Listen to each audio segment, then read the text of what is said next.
Avez-vous remarqué comment, ces derniers temps, vous êtes plongé dans une mer de distractions, incapable de traiter le flux constant d'informations numériques qui nous entoure? Vous avez l'impression que votre capacité de concentration est obscurcie par une sorte de brouillard qui assombrit votre esprit. De plus, en passant tant de temps à répondre aux messages de manière compulsive et superficielle, nos compétences sociales se sont considérablement détériorées. Nous sommes devenus socialement handicapés. Comme le disait le philosophe stoïcien Sénèque, parler beaucoup et sans mesure est un signe de folie. Car si les choses étaient bien dites, elles seraient dites une seule fois. Certains utilisent la parole comme un bouclier pour cacher leurs insécurités, tandis que d'autres regrettent ce qu'ils ont dit quelques instants après l'avoir partagé. Il y a aussi ceux qui se sentent ignorés, ne recevant ni l'attention ni le respect qu'ils méritent lorsqu'ils élèvent la voix en groupe. À cet égard, le stoïcien Épictète nous rappelle « Gardez à l'esprit que ce que vous ignorez est bien plus que ce que vous savez ». Aborder ces deux problèmes séparément serait déjà un défi en soi, mais grâce à la philosophie stoïcienne, il existe une grande solution qui traite les deux problèmes simultanément. Le silence. C'est la forme la plus élevée de maîtrise de soi et de discipline, comme le soulignaient les philosophes stoïciens comme Marc Aurèle, qui affirmait « Le silence est l'écho le plus puissant de la vérité ». Il y a quelques mois, submergé par le bruit constant, j'ai décidé de m'engager dans une retraite de silence de 7 jours. Ce fut une expérience qui a radicalement transformé ma façon de vivre. Pendant ce temps, j'ai continué mes activités quotidiennes habituelles. J'ai travaillé, fait du sport, fait les courses, etc. Tout cela sans prononcer un seul mot, ou du moins j'ai essayé avec humilité. Dans la vidéo d'aujourd'hui, j'aimerais partager mon expérience d'une semaine complète de silence, ainsi que les réflexions des philosophes stoïciens et des grands penseurs qui ont souligné l'importance du silence. Comment quelque chose d'aussi simple que s'abstenir de parler peut transformer nos vies. Mais avant de commencer, je vous serais très reconnaissant si vous pouviez aimer cette vidéo, car cela m'aiderait à faire connaître cette philosophie à davantage de personnes.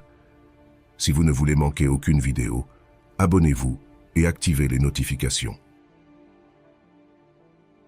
Commençons par la première utilité du silence, qui est précisément le silence, l'outil parfait pour améliorer nos relations sociales.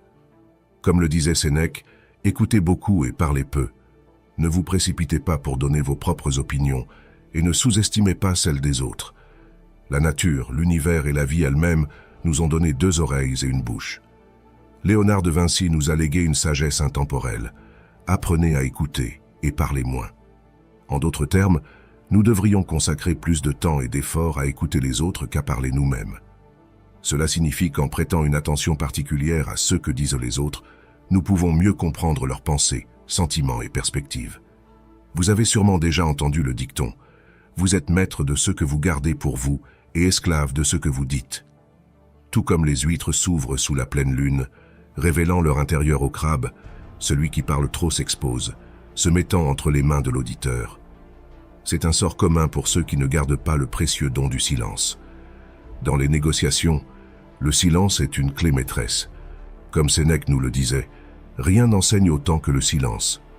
Chris Voss, maître de la négociation selon son ouvrage « Never Split the Difference », l'appelle « silence dynamique ». En insérant des pauses dans le dialogue, il invite l'autre à combler le vide avec ses mots. Cette pratique dépasse le domaine des affaires. Dans les dîners intimes ou les rendez-vous, le silence peut être révélateur, considéré comme un geste qui montre l'attention et la sensibilité, comme le percevaient les stoïciens dans leur quête de vertu. Épictète accordait au silence sa propre loi, conseillant de ne pas donner plus que nécessaire, car la langue humaine, si elle n'est pas contrôlée, peut devenir une bête incontrôlable qui cause des dommages. Le silence, dans son essence la plus profonde, est un art qui va au-delà de la fermeture de la bouche.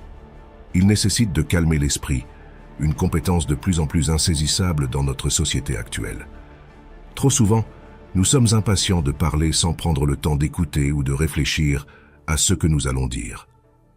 Marc Aurèle nous rappelait « Il vaut mieux se taire et être considéré comme un imbécile que de parler et dissiper les doutes définitivement. » Dans le silence, nous trouvons l'espace pour apprendre et vraiment comprendre les autres. En pratiquant le silence, nous devenons d'excellents interlocuteurs, capables de construire des relations solides basées sur la confiance mutuelle. Nous envoyons constamment des messages et nous sommes frustrés si nous ne recevons pas de réponse immédiate, comme si nous étions des singes sautant de branche en branche. Mais c'est naturel, même si nous le critiquons. Zénon de Citio nous disait que nous cherchons le bruit, parce qu'il nous donne le sentiment de compagnie humaine. Dans les temps anciens, nous avions besoin du réconfort et de l'agitation du groupe pour survivre. Cependant, aujourd'hui, nous sommes plus submergés que jamais par le bruit, atteignant notre concentration mentale. Une citation brillante de Sénèque nous illustrait que l'homme le plus malheureux est celui dont la plénitude de conscience réside d'une manière ou d'une autre en dehors de lui-même. C'est un symptôme de la société malade dans laquelle nous évoluons. Dès le premier moment de la journée, nous nous levons à la recherche d'impulsions, de stimuli externes, comme si nous essayions de combler et de satisfaire un vide en nous. Imaginez à quel point l'image que nous avons aujourd'hui est déshumanisante et décourageante. Vous savez de quoi je parle. La première chose que nous faisons en nous réveillant est de prendre notre téléphone portable, de regarder les réseaux sociaux malsains et de suivre les histoires des autres sans même nous regarder dans le miroir. Sans aucun doute, cela nous échappe. Ce n'est pas de notre faute.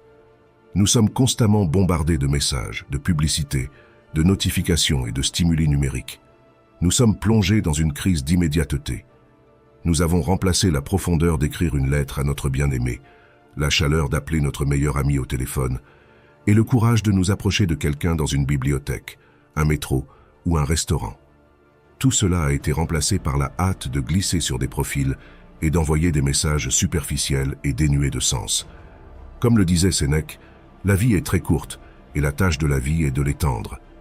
La vie s'étend non pas en ajoutant des années, mais en faisant en sorte que chaque jour compte. Tout semble avoir perdu son sens, et c'est pourquoi je vous conseille vivement de ne pas faire partie de cette dynamique.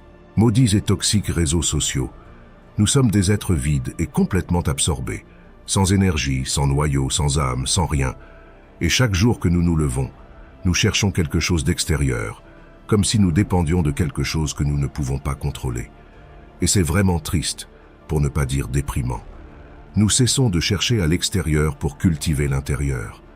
Nous cessons de parler pour écouter et apprendre. Nous cessons de participer pour contempler, voir et observer. C'est ce que le silence nous donne. Comme je vous l'ai promis, permettez-moi de partager mon expérience de 7 jours en toute sérénité, avec ses avantages et ses conseils pratiques, tout en essayant d'imiter la vie monastique et l'introspection profonde des moines, qui étaient caractérisés par leur vœu de silence.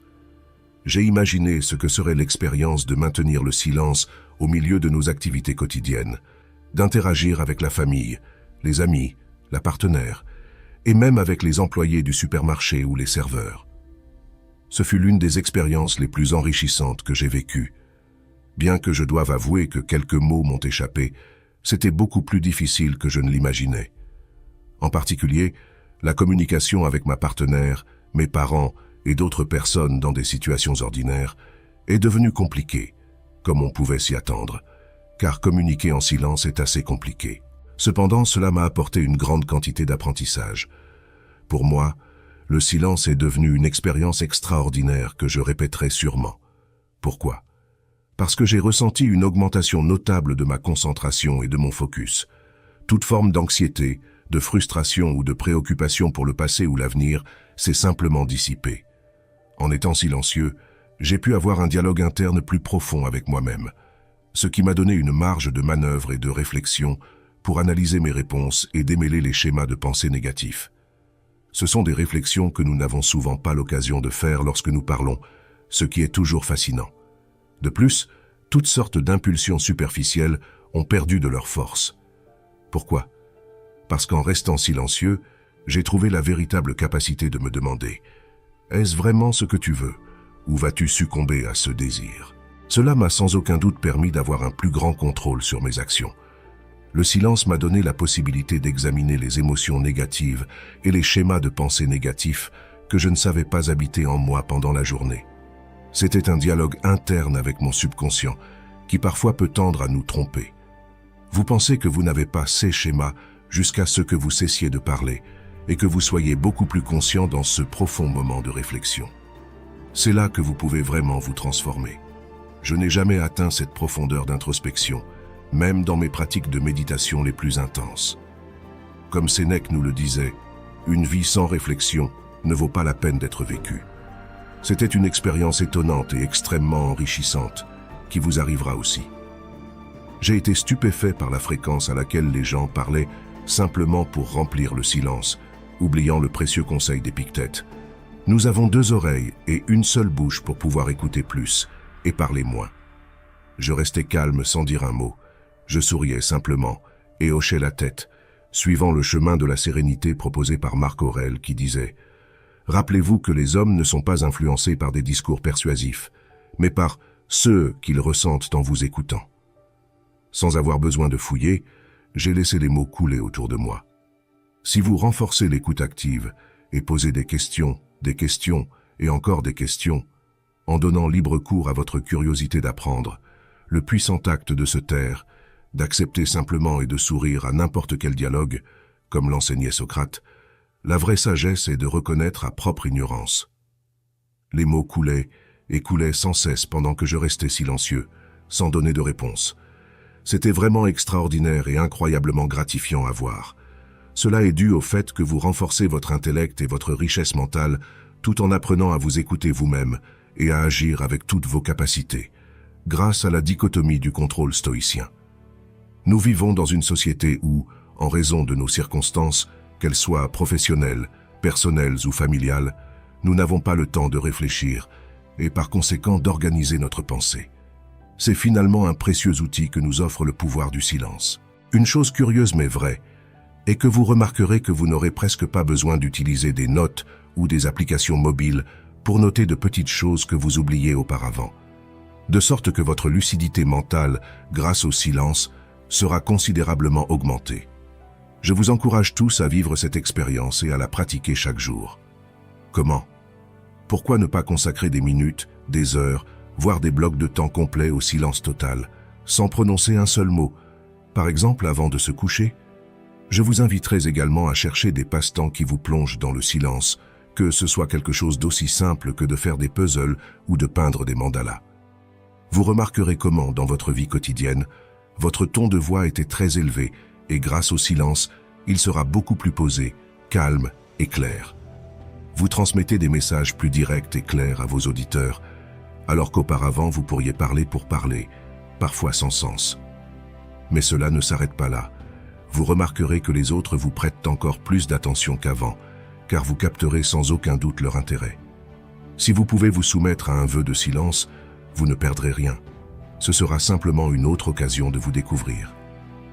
Comme le disait Marc Aurèle, ne vous efforcez pas de faire en sorte que les autres pensent comme vous. Concentrez-vous sur le fait de penser comme vous. Quelles habitudes mettez-vous en pratique pour y parvenir? Y a-t-il quelque chose qui vous empêche de le mettre en pratique? J'attends votre réponse dans les commentaires. Si vous avez aimé ce contenu précieux, n'oubliez pas de vous abonner, de mettre un pouce vers le haut, de laisser un commentaire sur les sujets qui pourraient vous intéresser et de le partager avec quelqu'un qui pourrait bénéficier de ces enseignements. Je vous laisse également 2 vidéos qui pourraient vous intéresser. À bientôt dans la prochaine vidéo.